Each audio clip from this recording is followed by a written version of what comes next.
From the wilderness of Kodiak Island, Alaska, this is Murder and Mystery in the Last Frontier with your host, Robin Barefield.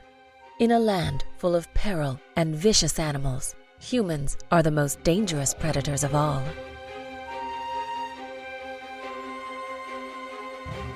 As soon as detectives saw her body, they knew someone had violently abused and murdered her. 41 years later, investigators believe they finally know who killed Shelley Connolly.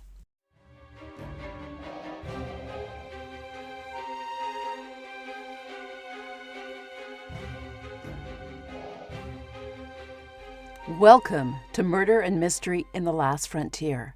I'm your host, Robin Barefield, and I'm broadcasting to you from the heart of the Kodiak National Wildlife Refuge on Kodiak Island in Alaska.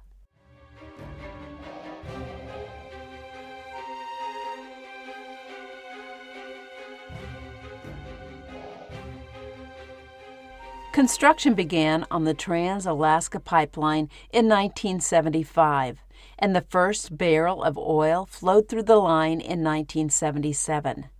This liquid gold rush dramatically shaped Alaska as money poured into the state and pipeline workers flooded the oil fields in search of profitable jobs.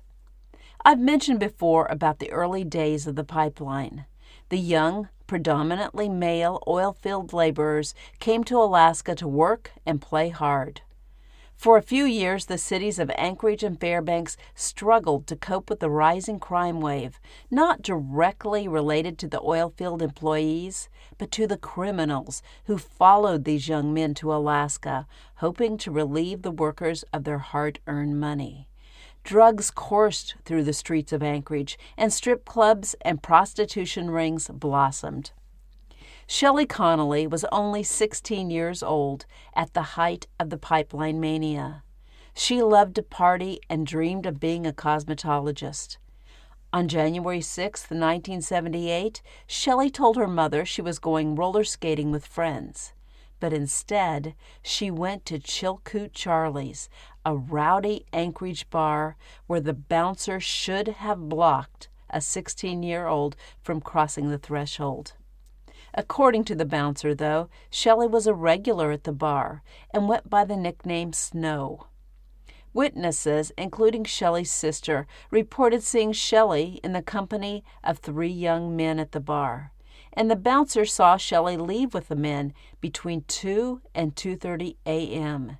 He said the group departed in a small, dark-colored sedan. Shelley's sister and the sister's boyfriend provided descriptions of Shelley's companions to the police, but the police were never able to identify the men.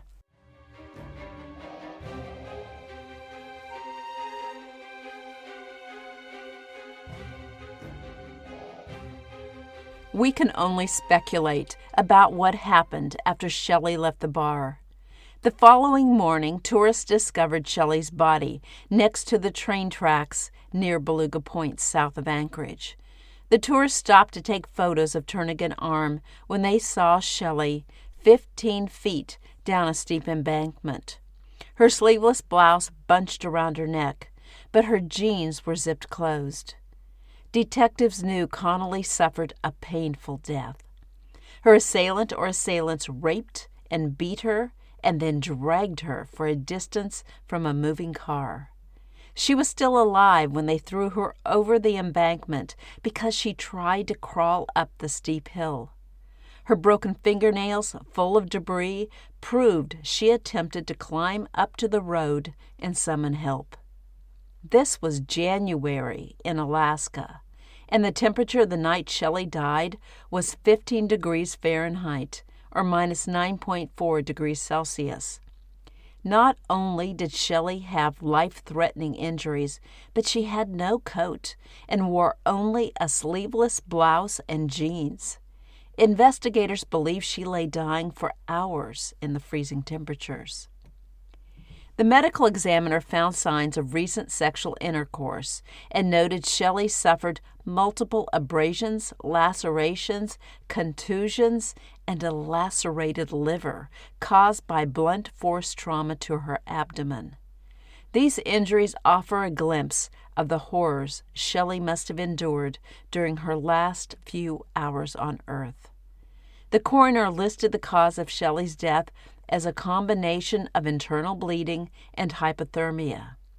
The medical examiner collected DNA from under Shelley's fingernails and from her jeans. DNA testing was not yet available in 1978, but the coroner wisely saved the specimen for the future. When the local news media reported the discovery of the body of a teenage girl, Shelley's family called the police and told them Shelley was missing. They soon learned her fate.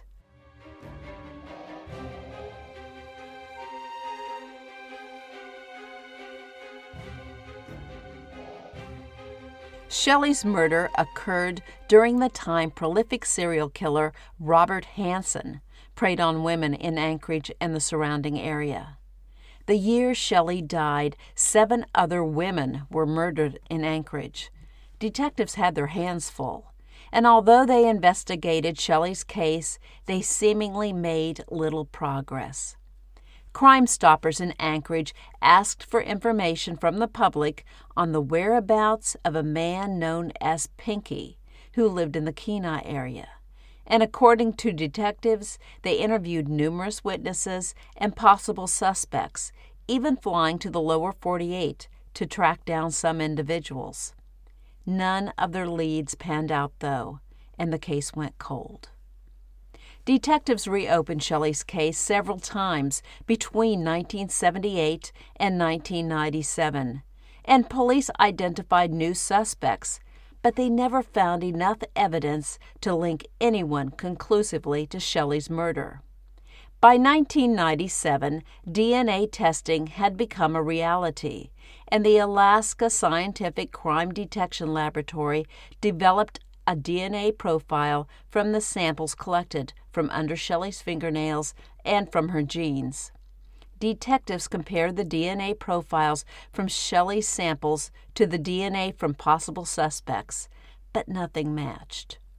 In 2003, investigators uploaded the DNA profile collected from Shelley to the Combined DNA Index System, or CODIS, but they were again disappointed to find no match.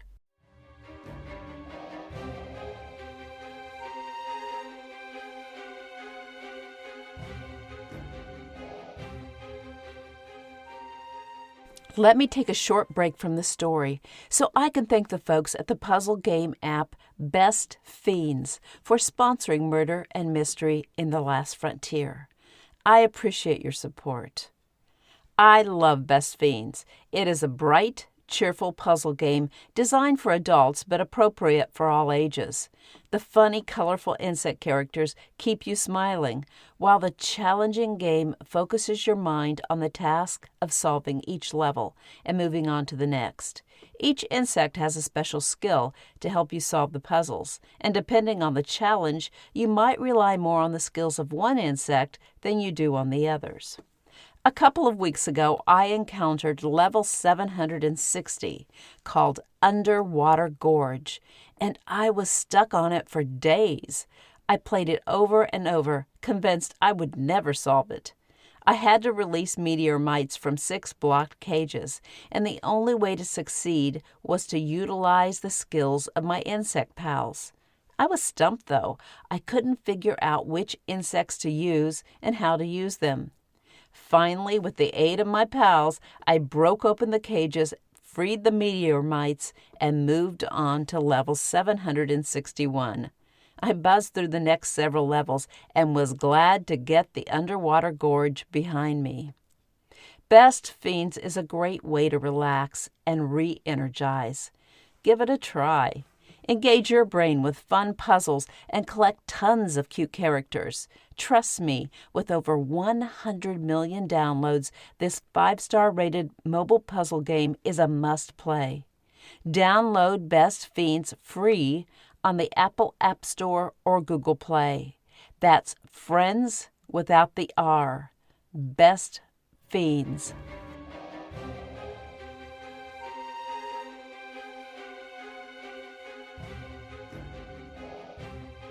In 2018, when cold case trooper investigator Randy McPherron read an article about a new type of forensic DNA analysis called genetic genealogy, he called Parabon Labs, the company mentioned in the piece. He asked Parabon if they would take a look at the DNA profile related to the Shelley Connolly case. Parabon compared the samples to a database called GEDmatch and found a woman in Florida who shared enough genetic material with the DNA profile to be a first or second cousin to the offender. From there, an investigative genealogist built a family tree and traced the woman's family back to Pennsylvania. He then created family trees for other top DNA matches and linked them all to a common ancestor, John J. McQuaid, who was born in Ireland in 1858. John J. McQuaid had a son named John C. McQuaid, and John C. McQuaid served in the military in World War II and was stationed in Alaska. He married a woman from King Cove, Alaska, in 1943, and they had 9 children. 6 were girls and 3 were boys. All 3 of the McQuaid brothers were young adults at the time of Shelley's murder, and a consideration of the DNA evidence suggested any one of them could have been the perpetrator. Authorities soon learned, though, that Donald McQuaid moved from Seattle to Anchorage with his mother in 1971. Donald was a high school dropout. He worked as a laborer and had a few run-ins with the law. He spent time in jail for theft, burglary, and carrying a concealed weapon. In 1978, Donald McQuaid was on probation and living with friends in Anchorage. A few weeks after Shelley Connolly's murder, McQuaid told his parole officer he wanted to move to Kenai. Anchorage police never identified Donald McQuaid as a person of interest in Shelley's murder, but they now realized he matched the description of one of the men seen at the bar with Shelley the night she died. Their next task was to determine if Donald McQuaid's DNA matched the DNA found on Shelley's clothes and under her fingernails. John McQuaid was currently living with his brother Richard in Gresham, Oregon, a suburb of Portland. Anchorage investigators contacted the Gresham Police Department and asked them to follow Donald McQuaid and pick up any discarded DNA samples. Since DNA evidence suggested Richard McQuaid could also be the killer, authorities followed him too. Richard seemed a less likely suspect than Donald, but until experts could profile Richard's DNA, they could not discount him. After 1 hour of surveillance, police watched Donald McQuaid smoke a cigarette and toss the butt in the street. They retrieved this cigarette butt and another he discarded a short time later. The DNA on Donald McQuaid's cigarette butts matched the DNA samples from Shelley's fingernails and clothes. Detectives now knew which McQuaid brother was a person of extreme interest in the murder of Shelley Connolly. On August 29, 2019, Alaska cold case investigator McPherron called Donald McQuaid in Oregon and asked him about the death of Shelley Connolly. McQuaid denied knowing Connolly and said he knew nothing about her death. Investigators next approached McQuaid's roommate at the time of Shelley's murder. The roommate called Donald McQuaid, and investigators listened to the conversation. While talking to his friend, McQuaid said he made many mistakes when he was drunk, but he did not admit to killing Shelley Connolly. Oregon police arrested Donald McQuaid on August 30, 2019. Investigators said the other men seen leaving the bar with Shelley on the night of her death are still under investigation.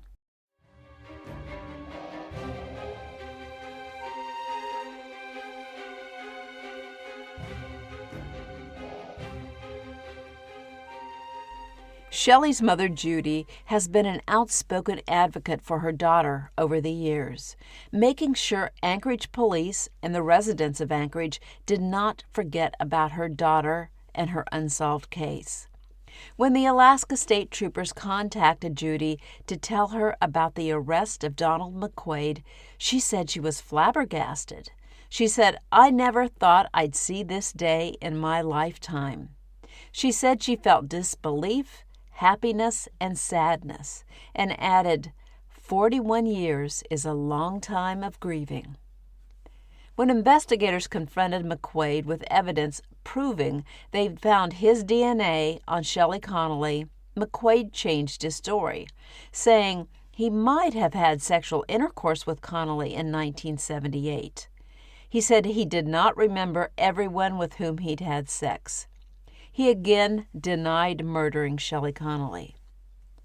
McQuaid's brother Richard does not believe his brother is guilty of killing Shelley Connolly.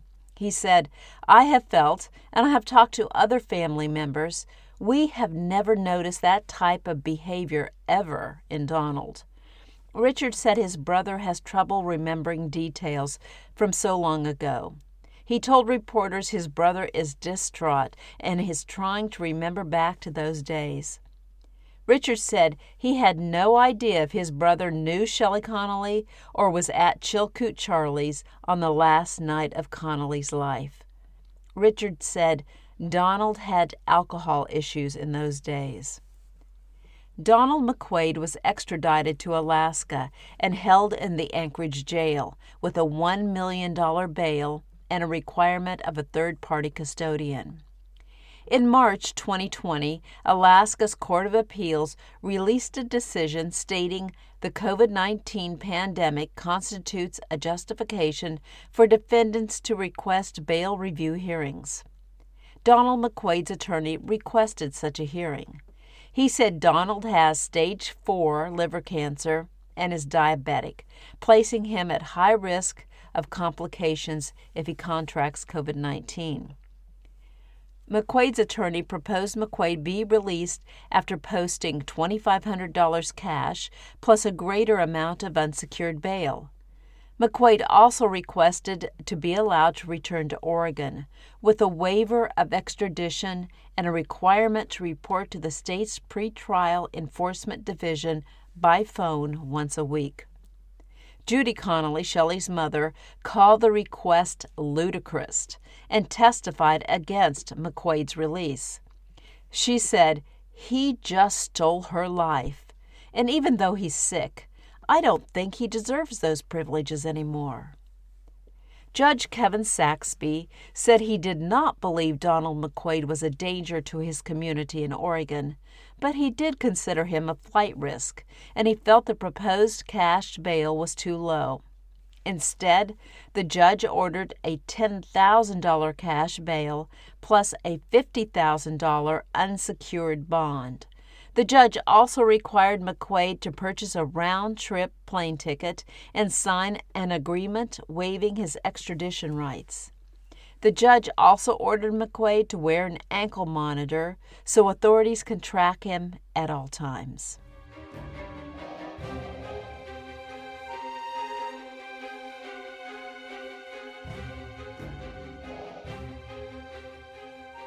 The murder of Shelley Connolly was the second cold case Alaska investigators solved by using familial DNA genealogy databases. Authorities arrested Stephen Downs in Maine in 2019 for the 1993 sexual assault and murder of 20-year-old Sophie Sergey at the University of Alaska in Fairbanks. Like Donald McQuaid, Stephen Downs maintains his innocence. In 2020, cold case investigator Randy McPherron used familial genealogy to find the killer of Jessica Baggin. Jessica was murdered in Sitka, Alaska in 1996. Her killer committed suicide before troopers could take him into custody.